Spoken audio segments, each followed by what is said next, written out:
One of the most exciting developments right at the moment with me is that we're setting up a leadership institute at the school. We have institutes like entrepreneurship and innovation. We have an institute, brand new institute as well on asset management, and we're just now launching leadership. These are the big issues that managers want to know a lot more about. We're hoping that this becomes a center point for all of the leadership activities of the school, from teaching to research to information sharing and communication. There are lots of things going on at the moment that are current challenges for leaders that we hope this institute will address, not least of which is big data.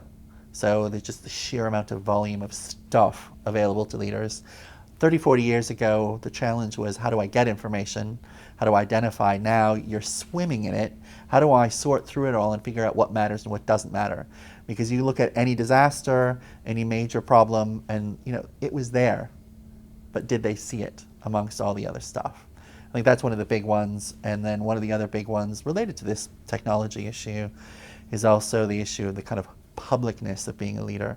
Even in a private business, your life becomes fairly easily public, and why even small organizations have 24/7 monitoring of Twitter, because if a customer says something hugely negative, it can go to 1 million people in a matter of an hour or less. And you've got to be able to keep in touch with on top of those kinds of challenges. My areas of research and interest are in teams, how to work and manage teams, how to lead in teams. That's why I teach a lot of leadership stuff. And I have been doing work for some time on issues of conflict and trust. The paper I'm most well known for is one showing that task conflict or task disagreements can easily turn into relationship conflict and negative affect, I hate you, if you're not careful. And what I've been following up on in recent years, and now with this new paper about to come out, is this paper on how diversity on those measures of trust lead to negative outcomes for groups, and how it creates problems for groups that need to be managed. It's better off in some ways to have a group where everybody trusts each other, so everybody would just jump in and help, or a group where nobody trusts each other and trust is kind of built up and verified, than it is in some ways to have diversity. The more diversity there is, the more propensity or opportunities there are for misunderstanding and miscommunication between people, especially early on, about how well they trust each other.